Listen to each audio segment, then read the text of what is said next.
قاسم و نیہا اپنی امی کی قبر پہ آئی ہوتی ہے۔ نیہا کہتی ہے کاش میں اپنی امی کے پاس چل جاتی ہے کہ وہ مجھ سے پیار میٹھی باتیں کرتی ہیں، اور تو آج وہ ایسی نہ ہوتی، آج ان کی طبیعت ٹھیک ہوتی ہے اور وہ ایسے مرتی نہ۔ قاسم کہتا ہے کہ ایسے نہیں کہتے، اللہ تعالیٰ جس کی قسمت جو لکھا ہے اس کا وہی ہوتا ہے۔ قاسم نیہا کہتا ہے کہ میں نے کہا تھا کہ تمہیں ایک شرط میں یہاں پہ لکھا ہوگا کہ تم نے رونا نہیں، تم اس کے باوجود رو رہی ہو، چلو اپنا موڈ ٹھیک کرو، اب یہاں سے چلتے ہیں۔ سعد کی امی نشا کے پاس آتی ہے اور کہتی ہے کیا سعد گھر میں آیا تھا؟ نشا کہتی ہے ہاں جی وہ آیا تھا۔ نشا کہتی ہے وہ آیا تھا، آئی تھی ان کی طبیعت بہت زیادہ خراب تھی، آج بہت زیادہ تھک گئے تھے، اس لیے میں نے کہا کہ کھانا کھا لو، انہوں نے کھانا نہیں کھایا اور جا کے سو گئے۔ میں نے بہت بار کہا کھانا کھا لو لیکن کہتے آج بہت زیادہ آفس میں کام تھا، بہت زیادہ میٹنگ تھی، تو میں بہت تھک گیا، میں سونا چاہتا ہوں، کھانا بعد میں کھاؤں گا۔ سعد کی امی کہتی ہے کہ جب وہ میٹنگ کر رہا تھا تو اس نے تھوڑا سا کھانا کھا لیا تھا، وہ بہت تھک گیا، اس کو سونے دو، میں تم سے ایک بات کہنی تھی۔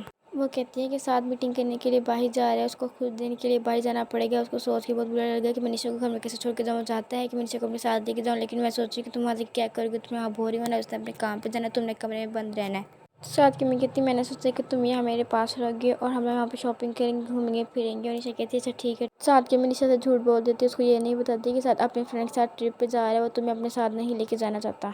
قاسم نیہا کو دیکھ رہا ہوتا ہے اور کہتا ہے کہ میں اس کا کیا کروں، جب سے اپنی امی کی قبر سے یہاں پہ روئی جا رہی ہے۔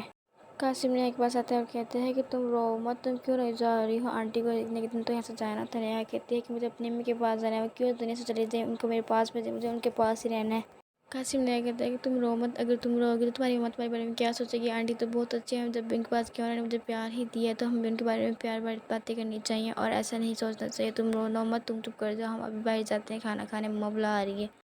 نیہا کہتی ہے میں رہوں گی نہیں، اور چلو چلتے ہیں نیچے، کیا مما پھر ڈانٹیں گی، کہیں گی کہ میں اتنی دیر سے آپ لوگ کو بلایا اور آپ لوگ آئے نہیں ہو۔ قاسم کہتے ہیں کہ تم مما سے ملنے جا ہی رہی ہے تو میری ایک بات سنو، تم نشا کے بارے میں پوچھ لینا کیونکہ شادی کی ساری تیاریاں انہوں نے کروائی تھی۔ نیہا کہتی ہے کہ یہ بات تو آپ نے بہت اچھی کی ہے، میں آنٹی سے پوچھوں گی، کاش انہیں پتہ ہو کہ اس کو سسرال کہاں ہے، وہ کہاں گئی تھی شادی کر کے۔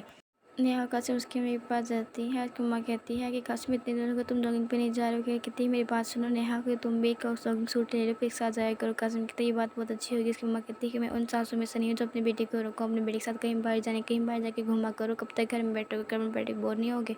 قاسم اپنے سے کہتا ہے کہ بات آپ نے بہت کی۔ قاسم کہتا ہے کہ میں نے آپ سے ایک بات کرنی ہے، اس کی مما کہتی ہے ہاں کرو نا۔ قاسم کہتا ہے کہ میں نے نیہا نے آپ سے ایک بات کرنی ہے۔ نیہا کہتی ہے کہ میری ایک فرینڈ تھی نشا، آپ کو اس کے بارے میں پتہ ہے کہ اس کی شادی کی ساری تیاریاں آپ نے کی تھیں، کل میں اور قاسم گئے تھے اسے گھر ملنے، لیکن اس کے گھر پہ تالا لگا تھا، گھر میں نہیں تھا، ہم لوگوں نے اسے پوچھا تو انہوں نے کہا تھا کہ اس کی شادی ہوگی، وہ چلے گئی، اس کے بھائی اور ماما باہر چلے گئے ہیں۔ نیہا کہتی ہے اگر آپ کو نشا کے بارے میں کچھ پتہ ہے تو مجھے بتا دیں۔ الماس کو پتہ ہوتا ہے کہ نشا کہاں ہے لیکن وہ جھوٹ بولتی ہے، کہتی ہے کہ مجھے نہیں پتہ۔ الماس کہتی ہے کہ مجھے تو کچھ نہیں پتہ۔ نیہا کہتی ہے کہ مجھے پتہ چلا تھا کہ نشا کی شادی کی تیاری کرنے کا کام آپ کو ملا تھا لیکن آپ نے نہیں کیا۔ وہ کہتی ہے کہ ہماری لڑائی ہو گئی تھی، اس وجہ سے وہ کام رک گیا۔ قاسم کہتے ہیں کہ مما آپ نے مجھے بتایا نہیں، مما کہتی ہے بس چھوٹی سی لڑائی تھی، تمہیں کیا بتانا تھا۔ نیہا کہتی ہے اس کا مطلب آپ کو نہیں پتہ۔ الماس کہتی ہے ہاں مجھے نہیں پتہ۔ الماس کہتی ہے کہ تمہیں چھوڑو، تم نے کیا کرنا ہے، اس کے بعد آ کے اس سے باتیں کرنے کا۔ نیہا کہتی ہے کہ آپ کیسی باتیں کہہ رہی ہو، میری فرینڈ ہے، مجھے اس کی یاد آ رہی تھی، میں نے اس سے ملنا تو میں نے اس کی شادی پہ جانا تھا لیکن میں اس کی شادی پہ جا ہی نہیں سکی، میرا موبائل گم ہو گیا اور اس نے مجھے بتایا بھی نہیں کہ اس کی شادی کب ہوگی۔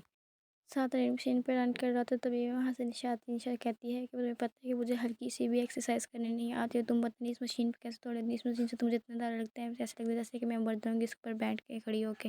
ساتھ کہتا ہے ایسی بات ہے اور اسے کچھ نہیں ہوتا، اس مشین پہ کھڑی ہو جاؤ اور ایسے کرنا، اور کہتی نہیں مجھے ڈر لگتا ہے، وہ زبردستی اس کو مشین پہ کھڑا کر دیتا ہے۔ نشا کہتی ہے صاحب مجھے نیچے اتارو، اس کو بند کرو۔ ساتھ کہتے نہیں نشا دوڑو دوڑو، اور پھر نشا نیچے جاتی ہے، نشا کے سر میں چوٹ لگ جاتی ہے، اڑنے لگتی ہے، ساتھ اس کو دیکھ کے ہنسنے لگتا ہے، اسے کہتا ہے کہ آؤ میں تمہیں سر پہ پٹی کر دیتا ہوں۔ عمر اپنے بوائے فرینڈ کو فون کرتے ہوئے کہتی ہے کہ ہیلو جناب، آج کل تو آپ کے پاس میرے لیے ٹائم ہی نہیں کہ آپ مجھے ایک کال ہی کر لیں۔ عمر کا بوائے فرینڈ کہتا ہے کہ بہت امپورٹنٹ میٹنگ تھی، سر سے میں تمہاری کال ریسیو نہیں کر سکا، مجھے ٹائم نہیں، لیکن میں تمہیں وعدہ کرتا ہوں کہ آج کا سارا دن تمہارے نام، تم جہاں کہو گی میں تمہارے ساتھ وہیں جاؤں گا۔ سمال اپنے بھائی کے پاس آتی ہے اور اسے بتا دیتی ہے کہ یونیورسٹی سے ایک لڑکا میرا پیچھا کرتا ہے، آج وہ نہیں آیا لیکن پھر بھی آپ دیکھو میں نے آپ کو ساری بات بتا دی ہے، مجھے ڈر لگ رہا ہے کہ میرے بھائی کو بتاؤں گی تو بہت بڑا ایشو بن جائے گا۔ اس کو بھی کہتی ہے ایسے کچھ نہیں ہوگا۔ ساتھ کے ساتھ کو ڈانٹتی ہوئی کہتی ہے کہ تم نشا کا خیال رکھنا چاہیے تو تمہاری وجہ سے کس طرح اس کے سر پہ چوٹ لگی، جب اس نے بتایا تھا کہ وہ نہیں کر سکتی، اس کے باوجود تم نے کیوں زبردستی سے وہ کام کرایا، دیکھا اس کے سر پہ چوٹ لگ گئی ہے۔ قاسم کے گھر والے سارے بیٹھے پلان کر رہے ہوتے ہیں کہ ہمیں کہیں باہر گھومنے جانا چاہیے۔